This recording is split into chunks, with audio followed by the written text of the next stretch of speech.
Divague action de Jean-Michel Guillot.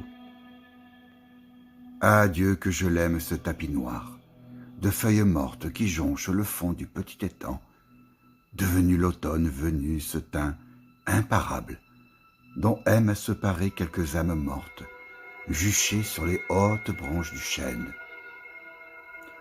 Lorsqu'au soleil couchant ces mêmes âmes s'éveillent, s'illuminant subrepticement, lumière hydrophile qui ondule sur les eaux, devenant comme pour se moquer le mouvant, et néanmoins immobile, inamovible miroir de toutes les peines du monde, mises en abîme dans les pérennes eaux noirâtres de l'étang, qui n'a pour seul ami que le vieux chêne dont il abreuve les racines profondes. Ces deux solidaires s'apprécient tellement qu'au printemps, les eaux de l'étang frémissent d'aise en présence du ciel céruléen, dont la lumière perce encore le feuillage naissant du grand chêne.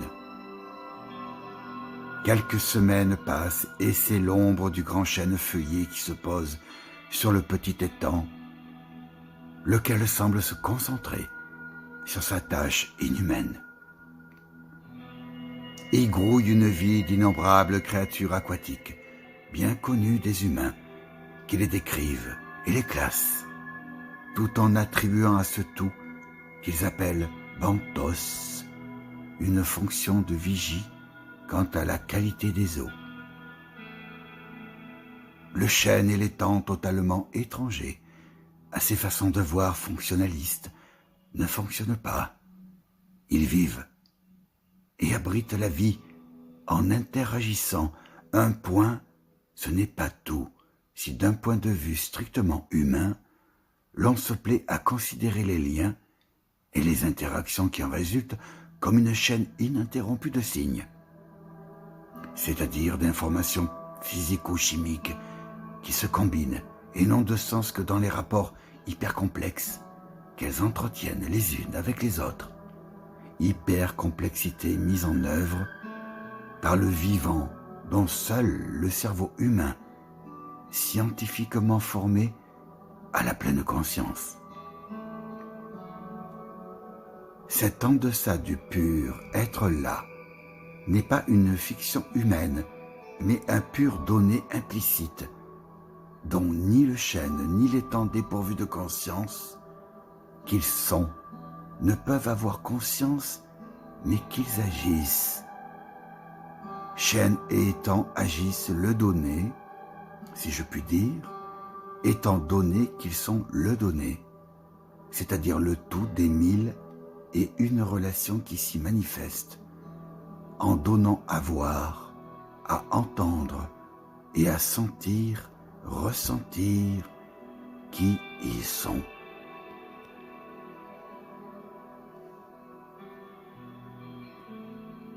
Analyse de texte par Catherine Andrieux. Le chêne et l'étang, ou la confidence des silences. Ce texte commence comme une prière d'automne et finit comme une méditation sur l'être.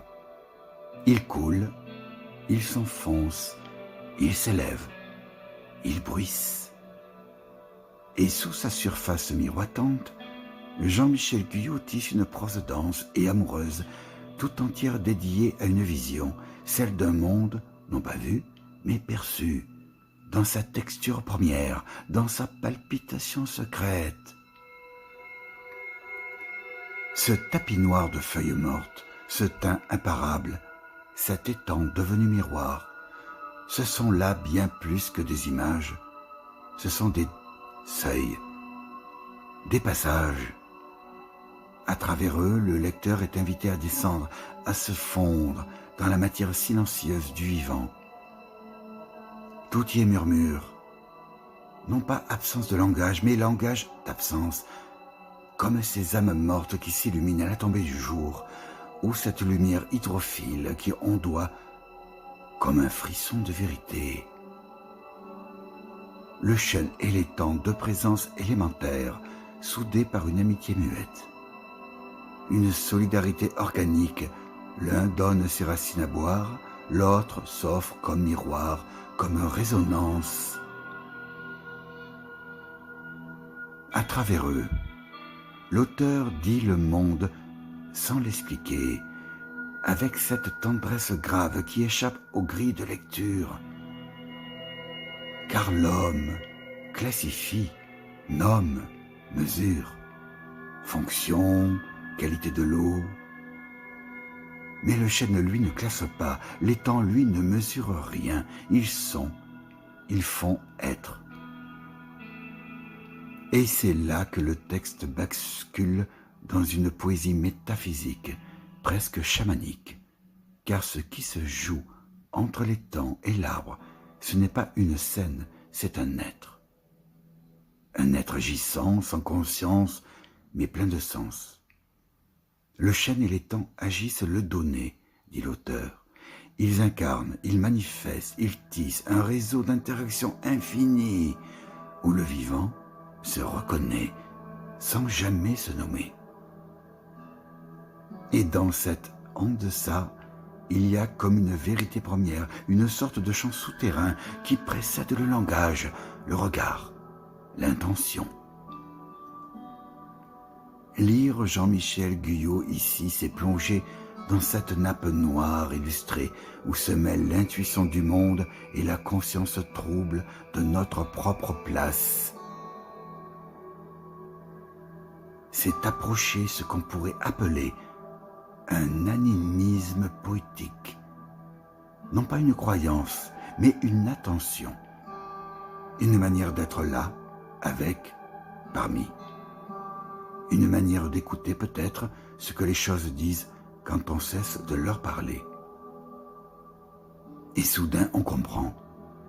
Ce texte n'est pas une description, c'est un compagnonnage. Il ne montre pas, il entre en relation. Il ne fait pas voir les temps, il nous y fait entrer. Et dans ce silence bruissant, dans ce dialogue muet entre le végétal et l'eau, quelque chose du monde se dit, quelque chose de nous aussi peut-être, dans le reflet mouvant de ce qui, depuis toujours, ne demande qu'à être regardé sans être saisi.